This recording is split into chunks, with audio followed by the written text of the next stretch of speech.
এতক্ষণ পর্যন্ত দাঁড়ায় রয়েছে, কি বলবা বলো? ছোট ভাইটা তো বাড়িতে আছে বুঝছো, ও বলতেছিল যে ওর ইউনিভার্সিটির খরচ টরচ মিলে হঠাৎ করে 1,50,000 টাকা লাগে আর কি। এখন আমার যে হিসাব দিছে আর আমি যা বুঝছি আসলে লাগে, ওটা দরকার আছে 1,85,000 লাগবে। এখন এই টাকাটা মানে আমার কাছে নাই রে ভাই, বুঝছো।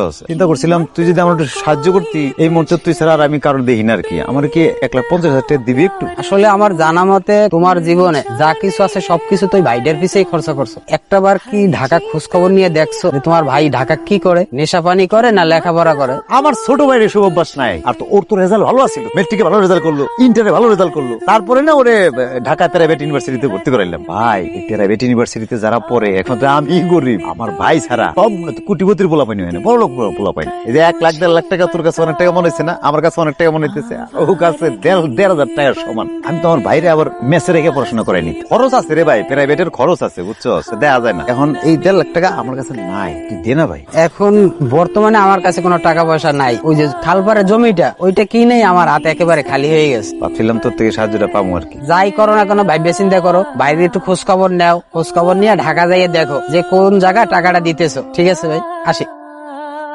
কি হয়েছে আপনার? ঘুম ধরতেছে না?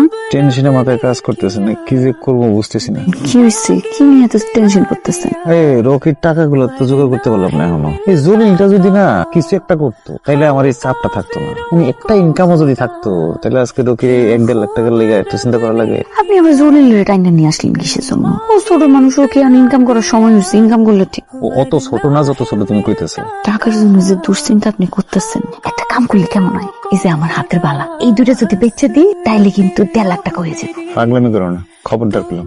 এই যে হাতের বালা, আপনি যদি আমার লগে থাকেন, এটাই হইব আমার হাতের বালা। এই বালা দিয়ে আমি কি করবো? তারপরে ও যখন একটা ভালো চাকরি করবো, শহরে পড়াশোনা কইরা, তখন আবার আমার হাতের বালা বানাই দিব।